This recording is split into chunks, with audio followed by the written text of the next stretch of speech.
Hello friends, मैं जया जैन और मेरे YouTube channel lecture by Jaya में आप लोगों का स्वागत है। फ्रेंड्स, मेरे पिछले वीडियो में आप लोगों ने संज्ञा, सर्वनाम और विशेषण के बारे में अच्छे से समझा। मैंने डिटेल से आप लोगों को समझाया था। मुझे नहीं लगता है कि आप लोगों को कुछ समझ में ना आया होगा, मतलब कि अवश्य आपको सब कुछ समझ में आया होगा, क्योंकि नहीं आता तो आप लोग कमेंट करके मुझे बताते सही। हम लोग संज्ञा, सर्वनाम और विशेषण के बारे में पढ़ चुके हैं और आज हम लोग पढ़ेंगे क्रिया के बारे में। क्रिया क्या होती है, कैसे बनती है, उसका मूल रूप क्या होता है, कितने प्रकार की होती है, उसके उदाहरण क्या क्या होते हैं, उससे संबंधित किस तरह के प्रश्न पूछे जा सकते हैं, ये सब मैं आप लोगों को आज के वीडियो में बताने वाली हूँ। लेकिन उसके पहले आप लोगों को मेरा चैनल सब्सक्राइब करना होगा। अगर चैनल सब्सक्राइब नहीं करते हो मुझे अच्छा नहीं लगता है, क्योंकि अगर मेरा मोटिवेशन बढ़ेगा तो ही तो मैं आगे वीडियो बनाऊंगी ना, नहीं तो मैं यहीं से बंद कर दूंगी बनाना। तो इसलिए आप लोगों से विनती है कि मेरा चैनल सब्सक्राइब कर देना, मेरे वीडियो को लाइक कर देना, अच्छा नहीं लगे तो डिसलाइक कर देना। कोई किताब की जरूरत नहीं है, छोटे छोटे टॉपिक है, 10-10 मिनट की वीडियो बना रही हूँ, इसलिए आप लोग बेल आइकन को दबाएं जिससे नोटिफिकेशन मिलता रहे। तो आइए शुरू करते हैं हम। क्रिया किसे कहते हैं? जिस शब्द से किसी कार्य के होने या करने का पता चले उसे क्रिया कहते हैं। क्रिया मतलब होता है करना, कोई भी काम करना, चलना, फिरना, उठना, बैठना, खांसना, कोई भी काम हो वो क्रिया के अंतर्गत आता है। अगर कोई कुछ भी नहीं कर रहा है, हमारे लैंग्वेज में बोला जाता है कि नवरा बैठा है, तो नवरा बैठा है तो बैठा तो है ना, बैठा है मतलब वो भी क्रिया है, बैठना भी क्रिया है। क्रिया बनाई कैसे जाती है ये भी आप लोगों को पता होना चाहिए। तो क्रिया के मूल रूप को धातु कहते हैं। धातु क्या होती है, जो हमने संस्कृत में पढ़ी थी, जैसे कि वध धातु, पठ धातु, इस तरह से बहुत सारी धातु हमें संस्कृत में पढ़ाई जाती थी। और हिंदी में सामान्य रूप से बताया जाए तो क्रिया के मूल रूप को धातु कहते हैं। धातु क्या होती है, जो मैंने बोर्ड पे लिख रखी है, ये धातु है। चल, वध, पठ, लिख, ये सब धातु है। और धातु में ना जोड़ देने पर क्रिया का सामान्य रूप बनता है। जैसे कि चल में ना जोड़ेंगे तो चलना। वध संस्कृत का शब्द है, वध मीन्स होता है बोलना, तो बोल में ना जोड़ेंगे तो बोलना। पठ प्लस ना, पढ़ना। तो फ्रेंड्स, क्रिया कितने प्रकार की होती है? मुख्य रूप से 2 प्रकार की होती है, और अभी हम मुख्य रूप से 2 प्रकार पढ़ेंगे, साकर्मक क्रिया और आकर्मक क्रिया। तो साकर्मक क्रिया क्या होती है और आकर्मक क्रिया क्या होती है, इसके उदाहरण मैंने बोर्ड पे लिख रखे हैं। इनकी परिभाषा कुछ इस प्रकार से होगी। साकर्मक क्रिया में क्रिया का भार कर्ता पर ना पड़ के कर्म पे पड़ेगा। सा मतलब सहित, ये इसमें सेंटेंस कर्म सहित होगा। आप लोगों ने कारक में पढ़ा होगा, कर्ता ने कर्म को करण से, तो वही वाला कर्म इसमें आ रहा है। जैसे कि राम ने रावण को मारा, ये सब उदाहरण दिया जाता है। तो इस तरह से उदाहरण साकर्मक में दिए गए हैं। साकर्मक क्रिया का सेंटेंस थोड़ा बड़ा होता है, वाक्य थोड़ा बड़ा होता है, उसमें 2 चीजें होती है, कर्ता होता है और एक कर्म होता है। तीसरी चीज होती है उसमें क्रिया, जो हम पढ़ रहे हैं कि अध्यापक ने छात्रों को पढ़ाया, तो इसमें क्रिया का भार यानी कि पढ़ाना, इसका भार छात्रों पे पड़ रहा है।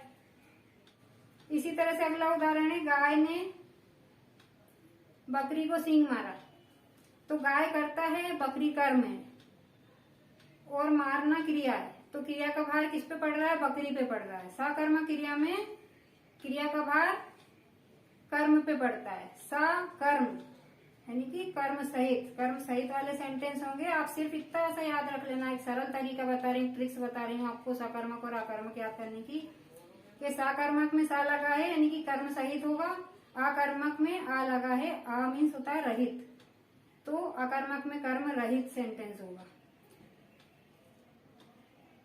राजा ने प्रजा को दान दिया, तो राजा ने दान दिया, राजा करता है, किसको दिया, प्रजा को, यानी कि कर्म है। और क्रिया कौन सी है इसमें, देना। देना क्रिया है, तो क्रिया का भार किस पे पड़ रहा है, प्रजा पे पड़ रहा है, यानी कि कर्म पे पड़ रहा है। तो आप लोगों को ये साकर्मक के उदाहरण आप लोगों को अच्छे से समझ में आ गए होंगे। और भी उदाहरण आप अपने मन से बनाइए, कॉपी में लिखिए और उसको देखिए कि ये इसमें क्या क्या चीजें हैं। जो चीजें साकर्मक क्रिया में होनी चाहिए वो सब है। कर्म 2 या 2 से अधिक हो सकते हैं, 1 भी हो सकता है, 2 भी हो सकते हैं और 3 भी हो सकते हैं। और ये भी है कि साकर्मक क्रिया में अध्यापक ने छात्रों को पढ़ाया तो जल्दी जल्दी पढ़ाया, धीरे धीरे पढ़ाया, उससे कोई फर्क नहीं पड़ता है। किसी भी तरह से पढ़ाया है, छात्रों को पढ़ाया है, पढ़ना क्रिया है और ये जो क्रिया का भार है वो छात्रों पे पड़ रहा है। मेन चीज ये है कि क्रिया का भार किस पे पड़ रहा है। तो इतना बोलने के बावजूद आप लोगों को सकर्मक क्रिया अच्छे से समझ में आ गई होगी। अब है अगला आकर्मक क्रिया।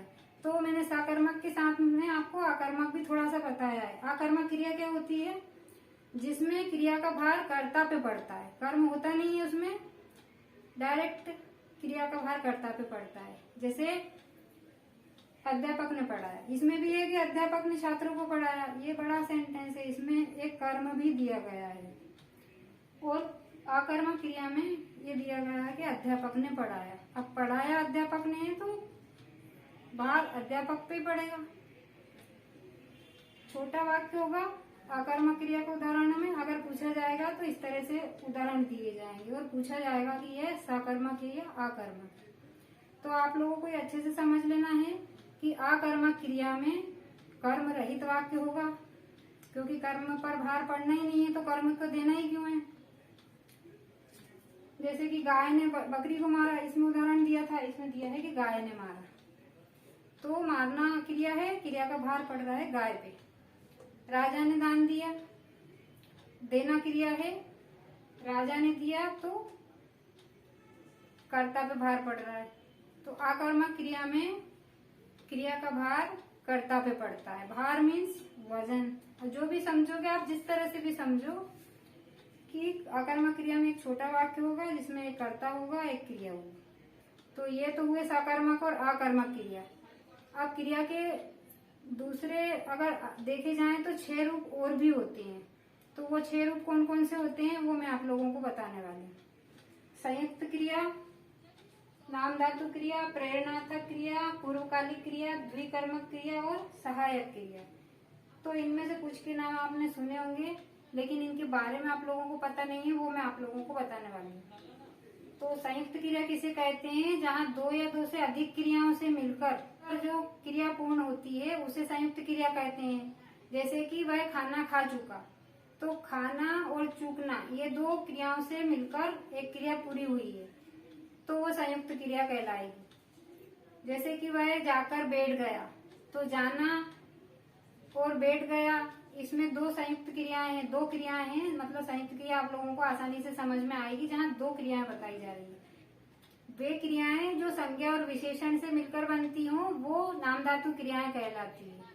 जैसे कि संज्ञा हाथ, हाथ से हथियाना, बात से बतियाना, इस तरह से जैसे बात संज्ञा है और बतियाना क्रिया है, तो संज्ञा से क्रिया बनाई गई है, ये नाम धातु क्रिया है। इसी तरह से विशेषण, जैसे गर्म ठंडा ये विशेषण होते हैं, गर्म से गर्माना ये क्रिया हो गई।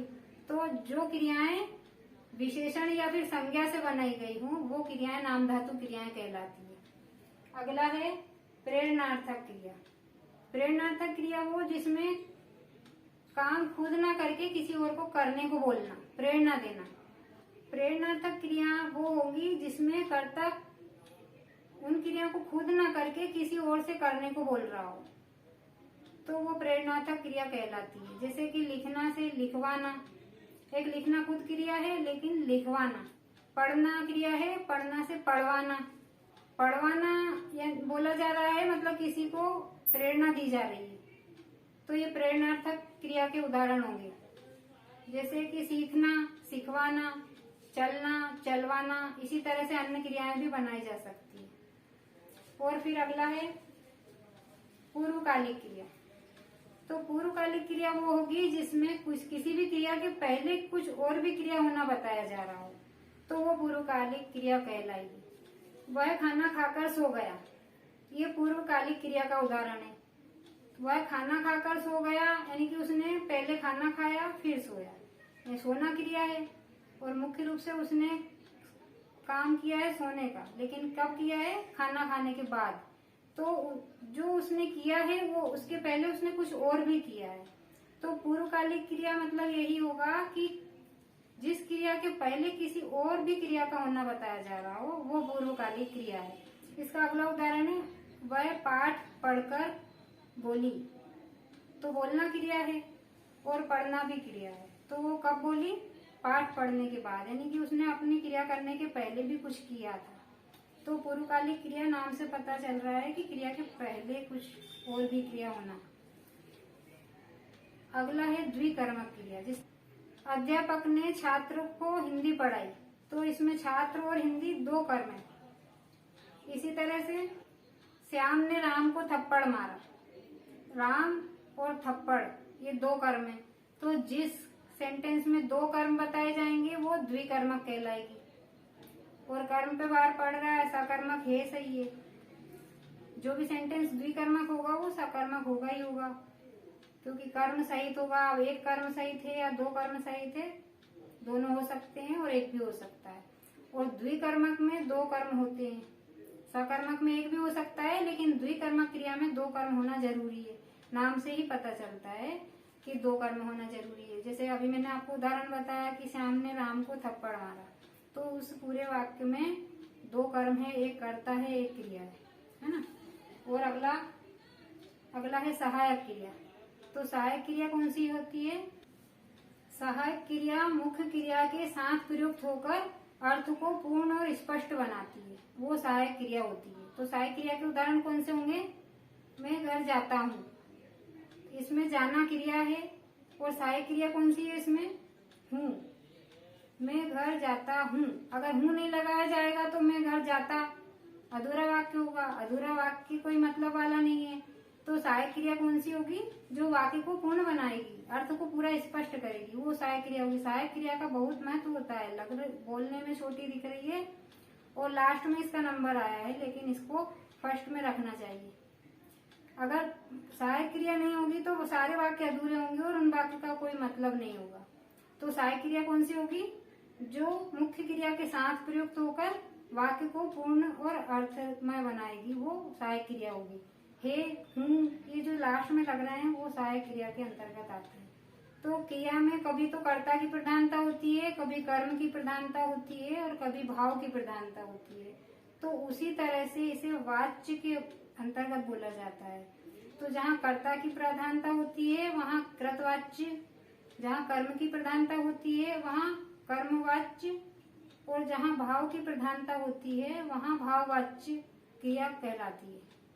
तो इस तरह से आप लोगों को ये क्रिया का टॉपिक पूरा किया मैंने। आप लोगों को समझ में ना आया हो तो कमेंट करके मुझे जरूर बताना।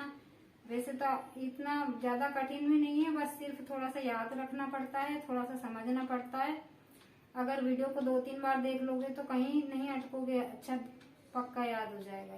तो फ्रेंड्स, क्रिया भी विकारी शब्द है। संज्ञा और सर्वनाम और विशेषण की तरह क्रिया भी विकारी शब्द है, जो लिंग वचन कारक के अनुसार बदलती है।